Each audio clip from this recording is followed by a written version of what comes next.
Everybody. My name is Vedat. I'm a program manager at UMass Chan Medical School in the United States. Today, I'm going to introduce you Open Chromosome Collective, which I will refer as Open2C from now on. But before I start, I would like to thank NOMI Chair and the organization committee for allowing us to introduce ourselves to a broader audience here at BOSC 2024. Our core group of developers are located at the West Coast. We have developers at the USC. We have developers at the East Coast at UMass Chan Medical School at MIT, and we have developers at IMBA Vienna and FMI Basel. And additionally, we have 3 summer contributors funded by Google Summer of Code, one from Peru, Vienna, and Turkey. And additionally, the other contributors that I wasn't able to fit in the slide deck here. So the main biological question supported by Open2C is understanding the impact of the nuclear organization on cellular function and homeostasis.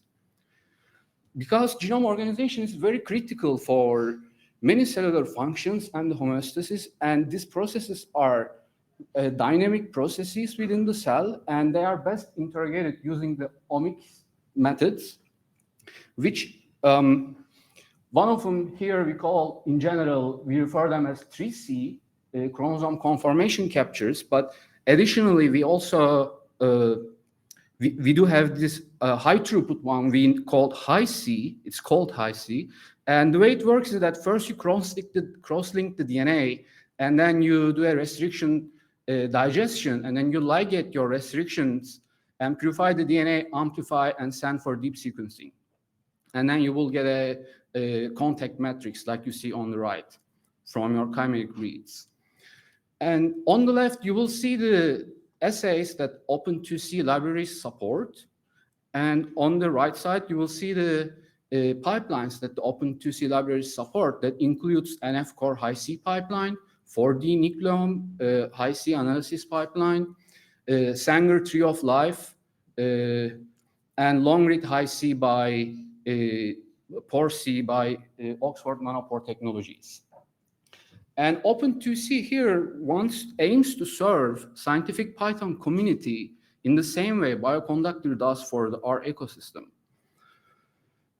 So let's see how we're going to analyze your data. Assume you have your favorite tissue or cell culture or model organism, you have your DNA, and you pursued your 3C plus assays, and you get them sequenced, and you have your FASTQs.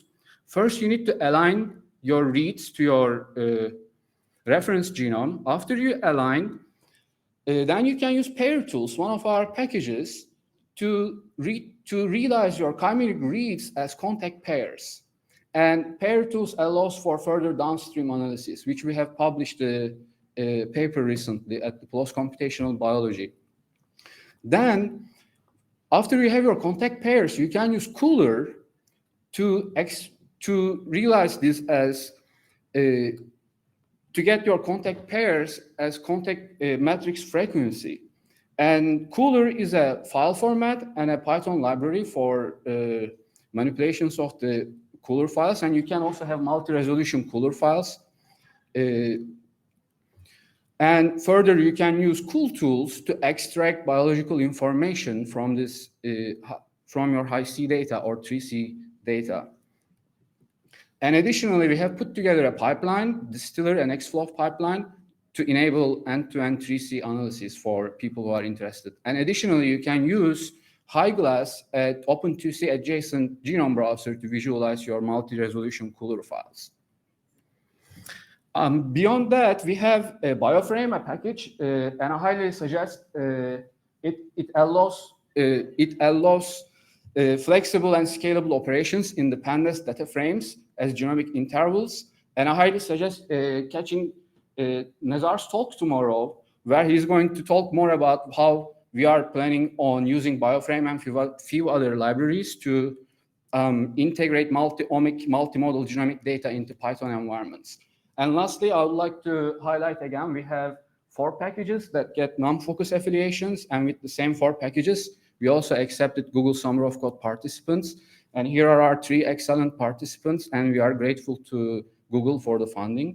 And lastly, we had community building this spring with the SCverse. We hosted our first hackathon, and we are looking forward to doing the more of these events. And last, I would like to thank my PI, Nezar Abdenur, and our funding sources for the Nucleome Consortium and Multiomics for Health and Disease Consortium, and Google Summer of Code for the summer contributors. Thank you.